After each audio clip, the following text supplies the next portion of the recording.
Hello friends, कैसे हैं आप लोग। मैं आपका दोस्त doctor Manoj Tawani, director Tawani tutorials Nagpur से आप सभी का स्वागत करता हूं। बच्चों, ऑलरेडी कैंसर के बारे में बहुत सारी जानकारी हमने इकट्ठा की है। ऑन्कोजीन्स क्या है, ऑन्कोलॉजिस्ट क्या है, सेल डिवीजन में कहां से इंपेयरमेंट आता है, ठीक है, टाइप्स ऑफ ट्यूमर क्या है, बिनाइन मैलिग्नेंट ट्यूमर में क्या डिफरेंसेस है। अब आता है बच्चों, हम डिस्कस करते हैं टाइप्स ऑफ कैंसर, यानी कि क्लासिफाई कैंसर। वैसे तो कॉमन मैन के भाषा में बहुत ही सिंपल तरीके से क्लासिफाई किया जाता है। जिस ऑर्गन में कैंसर हो गया वो उस नाम के कैंसर से उसकी बात करता है। Lung cancer, liver cancer, brain tumour, ठीक है, पेट का कैंसर, भाई जिस ऑर्गन में हो गया वो उस हिसाब से बात करता है। ये कॉमन मैन का क्लासिफिकेशन का तरीका हो गया।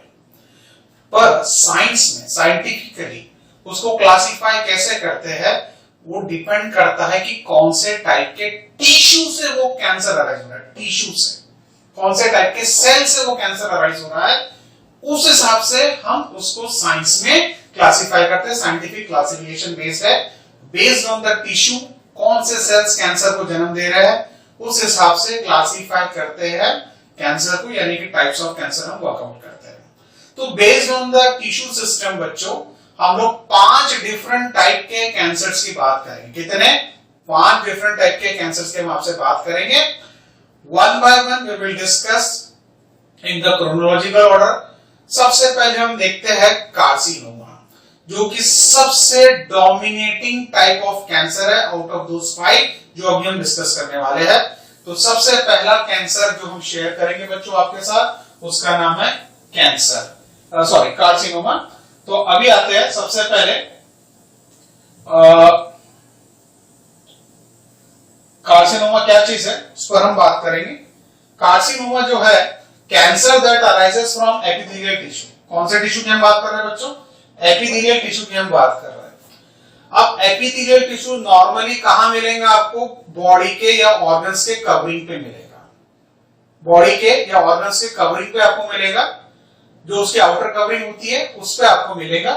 सो कवरिंग और lining the body organs is known as carcinoma. तो एपिथेलियल टिश्यू जहां जहां आपके बॉडी में है, ठीक है, आपने 11th क्लास के टॉपिक्स अगर ध्यान से पढ़े होंगे तो squamous epithelium, cuboidal epithelium, columnar epithelium, ऐसे उसके अलग अलग डिफरेंट टाइप्स आपने पढ़े होंगे। जैसे आपको याद दिला देता हूं, अगर आपने क्यूबॉइडल एपिथेलियम पढ़ा होगा तो वो ऐसा आपको स्क्वायर पैटर्न का रहता था।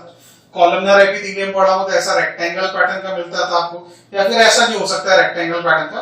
तो ये डिफरेंट टाइप्स के एपिथेलियल सेल्स के प्रेजेंटेशंस हुआ करते थे जो आपने 11th स्टैंडर्ड में पढ़े होंगे। अब जो भी एपिथेलियल टिश्यू से रिलेटेड कैंसर है उसके लिए वर्ड क्या होगा बच्चों? कार्सिनोमा।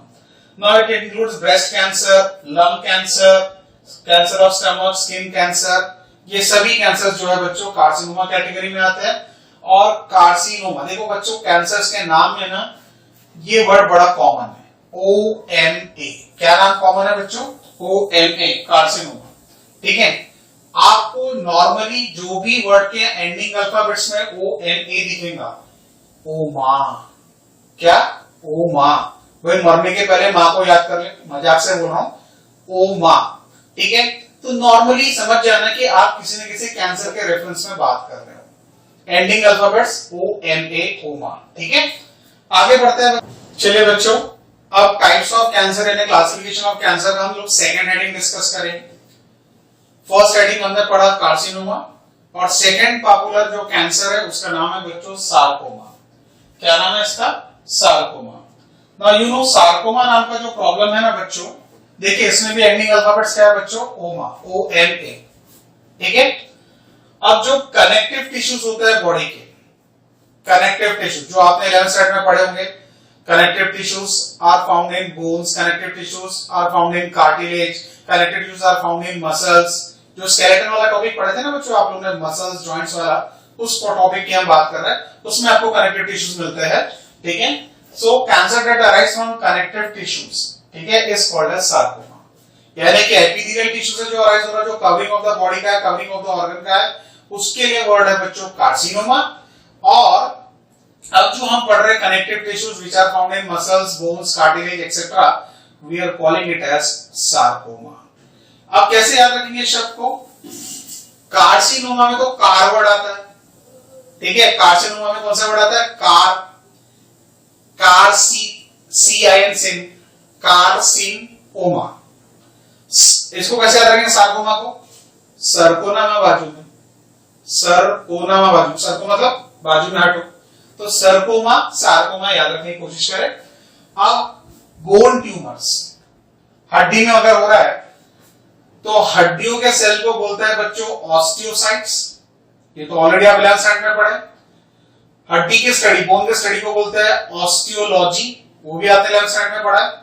और वहीं से ये वर्ड आ रहा है ऑस्टियोसार्कोमा, ठीक है, वहीं से ये वर्ड आ रहा है ऑस्टियोसार्कोमा। तो बोन की study is called as osteology, bone के cells are called as osteocytes and cancer is called as osteosarcoma. उसी प्रकार से बच्चों जो मसल्स के ट्यूमर्स है, आपके जो मांसपेशियां हैं उसके अगर ट्यूमर्स की हम बात करें तो यू नो मसल की स्टडी को हमने पढ़ा है मायोलॉजी, याद है ना आपको? मायोलॉजी यानी मसल्स की स्टडीज के बारे में हमने डिस्कस किया, और वहीं से ये वर्ड आ रहा है बच्चों मायोसार्कोमा। तो ऑस्टियोलॉजी वर्ड से ऑस्टियोसार्कोमा, मायोलॉजी वर्ड से मायोसार्कोमा। देन कार्टिलेज, नाउ कार्टिलेज की जो स्टडी थी उसको कॉन्ड्रोलॉजी नाम से हमने स्टडी किया 11th स्टैंडर्ड में। तो कॉन्ड्रोलॉजी, कॉन्ड्रोलॉजी से वर्ड आ रहा है बच्चों कॉन्ड्रोसार्कोमा, ठीक है, कॉन्ड्रोलॉजी से वर्ड क्या आ रहा है? Chondrosarcoma. And adipose tissue, adipose tissue जिसके अंदर फैट एक्यूमुलेट होता है, चर्बी एक्यूमुलेट होती है, लिपिड एक्यूमुलेट होता है, इसको बोलता है बच्चों लाइपोसार्कोमा। लाइपो वर्ड यानी लिपिड से आता है। तो ये हो गए उनके साइंटिफिक वर्ड्स बच्चों, ऑस्टियोसार्कोमा, मायोसार्कोमा, क्वाड्रोसार्कोमा, लाइपोसार्कोमा। तो जो भी कैंसर कनेक्टिव टिश्यू से कनेक्टेड है उन सब के साथ ये सार्कोमा वर्ड आपको मिलेगा। अब आते हैं टाइप्स या क्लासिफिकेशन ऑफ कैंसर का थर्ड हेडिंग, जिसका नाम है लिम्फोमा, यानी कि आपके लिम्फेटिक सिस्टम से कनेक्टेड है। नाउ लिम्फेटिक सिस्टम में लिम्फेटिक नोड्स या लिम्फ नोड्स, लिम्फेटिक वेसल्स या फिर जो लिम्फ रिलेटेड ऑर्गन से इम्यूनिटी सिस्टम रिलेटेड ऑर्गन जैसे स्प्लीन वगैरह है, टॉन्सिल्स वगैरह है, इनमें अगर हो रहा है तो उससे रिलेटेड वर्ड है बच्चों lymphoma. So cancer that arise from your lymphatic tissue, ठीक है, लिम्फेटिक टिश्यू से जो कैंसर रिलेटेड है उसके रेफरेंस में ये वर्ड है लिम्फोमा, ठीक है। लिम्फेटिक टिश्यूज लिम्फेटिक सिस्टम से, ये कहां हो सकता है? आपके लिम्फ नोड्स में हो सकता है, स्प्लीन नाम के ऑर्गन में हो सकता है, या फिर कोई भी टिश्यू जो आपके इम्यून सिस्टम से रिलेटेड है उसमें जो अगर कैंसर ग्रोथ हो रहा है यानी कि लिम्फेटिक सिस्टम से कनेक्टेड है, इम्यूनिटी सिस्टम से कनेक्टेड है, तो उसके वर्ड है हमारा लिम्फोमा करके, ठीक है। देखिए इसमें भी आखिरी वर्ड्स क्या मिल रहा है बच्चों आपको? ओमा करके आपको आखिरी में वर्ड्स मिल रहा है। अब और एक फोर्थ कैटेगरी में आते हैं ल्यूकेमिया, और लेकिन नोट करें इसमें ओमा वर्ड नहीं है, अदरवाइज सभी कैंसर्स के एंड में आपको ओमा वर्ड मिलेगा। तो ल्यूकेमिया जो है ना बच्चों, ये बड़ा पॉपुलर वर्ड है। This is related to the word called as blood cancer. Simple English में इसको क्या बोलते हैं? Blood cancer. साइंटिफिक वर्ड है ल्यूकेमिया। अब ये जो वर्ड ल्यूकेमिया, इससे आपको अंदाजा आ रहा होगा, हमारे जो ब्लड का सेल है WBC, उसका नाम होता है ल्यूकोसाइट्स। तो WBC सेल का नाम क्या है? ल्यूकोसाइट, और ल्यूकोसाइट वर्ड से आ रहा है बच्चों ये नाम ल्यूकेमिया। और इसको एक्सेप्शनल कैंसर के तौर पे मैंने इंट्रोडक्टरी क्लास में बोला था कैंसर केस में कि इसमें ना आपको ट्यूमर वगैरह नजर नहीं आता है, ठीक है, एब्नॉर्मल सेल्स तुरंत आपको इसका मास या ग्रोथ आपको एकदम नजर नहीं आता है। तो ये एक्सेप्शनल ट्यूमर है जहां पे आपको ट्यूमर नजर नहीं आता है, ठीक है। अब यहाँ पे क्या हो रहा है बच्चों? बॉडी के जो बोन मैरो है, बॉडी में जहां पर फैक्ट्री है ब्लड सेल्स बनाने की, क्या है वो? Red bone marrow cavity. वहां पर जो WBC सेल बन रहा है ह्यूज क्वांटिटी में बन रहा है, ह्यूज क्वांटिटी में बन रहा है। नॉर्मल WBC कितने होते हैं बच्चों? They are in thousands. Normal WBC कितने हैं? They are in thousands. Normally 5000 to 9000 WBCs are there per cubic millimetre of blood. कितना? Per cubic millimetre of blood, यानी लेस देन 10,000 होता है पर क्यूबिक मिलीमीटर ऑफ ब्लड। लेकिन अब आपके WBCs लाखों में हो जाते हैं। अब आपके WBCs लाखों में हो जाते हैं तो भाई सोचने लायक बात है कि WBC को हम soldier cell of the body बोलते हैं, यानी कि हमारे इम्यूनिटी सिस्टम के, हमारे रक्षक सेल है, हमारे सोल्जर सेल से, डिफेंस सिस्टम के सेल से। भाई जहां 10,000 होने चाहिए थे अब वो लाखों में हो गए, तो हमने खुश होना चाहिए। भाई हमारे पास बहुत सारे सोल्जर्स है, जहां 10,000 के आर्मी थे 1 लाख की आर्मी हमारे पास है, पर इसमें खुश होने लायक कोई बात ही नहीं है बच्चों।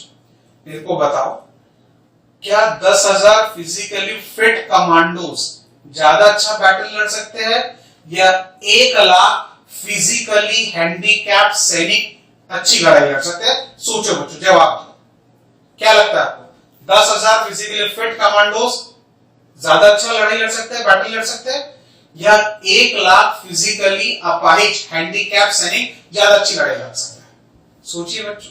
तो आपका जवाब मुझे समझ में आ रहा है, आपने भी सोचा होगा 10,000 फिजिकली फिट कमांडो ज्यादा अच्छी लड़ाई लड़ सकता है। बस यही पॉइंट मैं आपको समझाना चाहता हूं कि आपके पास जो लेस देन 10,000 WBCs है वो आपकी कमांडोस है, एकदम वेल फिट है, वो आपकी इम्यूनिटी सिस्टम में लड़ने को तैयार है। लेकिन अब ये जो 1 लाख के ऊपर फिगर जा रहा है ना WBCs से आपके बॉडी में, ये कौन है? ये फिजिकली हैंडीकैप एबनॉर्मल सेल्स है, समझ लो। ये आपके लिए सोल्जर सेल्स का काम नहीं कर सकते, भले ही संख्या लाखों में हो गई हो, भले ही संख्या लाखों में हो गई हो, पर ये आपके लिए सोल्जर सेल्स का काम नहीं कर पा रहे because they are physically handicap, मतलब they are abnormal WBC cells. Got the point? इसलिए आप ये बिल्कुल नहीं सोचना कि भैया मेरे तो सोल्जर सेल्स होता है WBC, पहले 10,000 थे, अब 1 लाख के ऊपर जा रहे हैं, तो मेरी इम्यूनिटी सिस्टम में सोल्जर सेल्स की संख्या तो बढ़ रही है, मतलब मेरी इम्यूनिटी सिस्टम और स्ट्रांग हो रही। बिल्कुल गलत। मैंने आपको उदाहरण दिया कमांडोस और फिजिकली हैंडीकैप सोल्जर्स का। पॉइंट आपको समझ में आ गया होगा, उम्मीद करता हूं। तो हमारे पास जब ये WBC की संख्या एबनॉर्मली राइज होती है, लाखों में जा रही है, तो ये सारे एबनॉर्मल सेल्स है, ये हमारे बॉडी में सोल्जर सेल्स का काम नहीं करने वाले। पॉइंट ध्यान से नोट कर ले बच्चों। तो ल्यूकेमिया में क्या है? तो it is a type of blood cancer. क्या है? It is a type of blood cancer.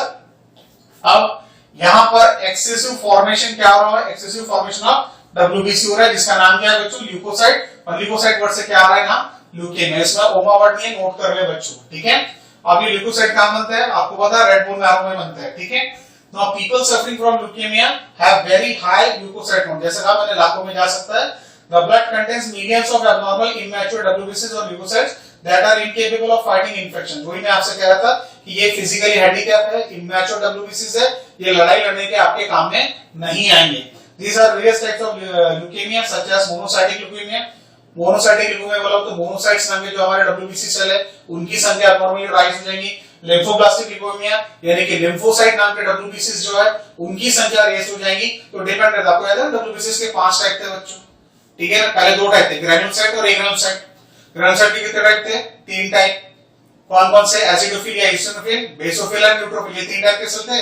और जो एग्रानुलोसाइट थे उसके 2 टाइप थे, मोनोसाइटिक और मोनोसाइट सेल और लिम्फोब्लास्ट सेल्स या लिम्फोसाइट सेल्स। तो ये मोनोसाइट सेल के नाम से, ये लिम्फोब्लास्ट सेल्स के नाम से आपको ल्यूकेमिया मिल रहा है। तो मोनोसाइट सेल का इंक्रीमेंट होगा तो मोनोसाइटिक ल्यूकेमिया, लिम्फोब्लास्ट इंक्रीमेंट होगा तो लिम्फोब्लास्टिक ल्यूकेमिया। देन आखिरी जो टाइप है बच्चों उसका नाम है एडिनोकार्सिनोमा। नाउ एडिनोकार्सिनोमा, एडिनोमा ये जो वर्ड आता है बच्चों, आपके बॉडी में जो डिफरेंट ग्लैंड्स है, अगर ग्लैंड का कैंसर हो रहा है, जैसे पिट्यूटरी ग्लैंड है, थायराइड ग्लैंड है, पीनियल ग्लैंड है, ग्लैंड का अगर कैंसर हो रहा है वो बॉडी में अलग अलग जगहों पे फैल रहा है, तो उसके रेफरेंस से वर्ड है बच्चों एडिनोकार्सिनोमा, ठीक है। So adenocarcinoma cancer arising glands, thyroid gland, pituitary gland, adrenal gland and other glandular tissues, मतलब अलग अलग किस्म के जो ग्लैंड्स होते हैं बॉडी में, उसमें अगर कैंसरस ग्रोथ हो रही है बच्चों, तो उसके रेफरेंस में वर्ड होता है एडिनोमा या एडिनोकार्सिनोमा। तो हमने ये 5 डिफरेंट टाइप के कैंसर भी आपके सामने शेयर किए, जो अलग अलग बॉडी के अलग अलग सिस्टम से, ऑर्गन से अराइज हो रहे थे, अलग अलग टाइप के टिश्यू से अराइज हो रहे थे। तो कौन कौन से 5 वैरायटीज थे, ध्यान से नोट करें। पहला वैरायटी था कार्सिनोमा, दूसरा वैरायटी था सार्कोमा, तीसरा हमने क्या पढ़ा बच्चों? लिम्फोमा, चौथा पढ़ा ल्यूकेमिया और 5वां पढ़ा है एडिनोकार्सिनोमा, ठीक है।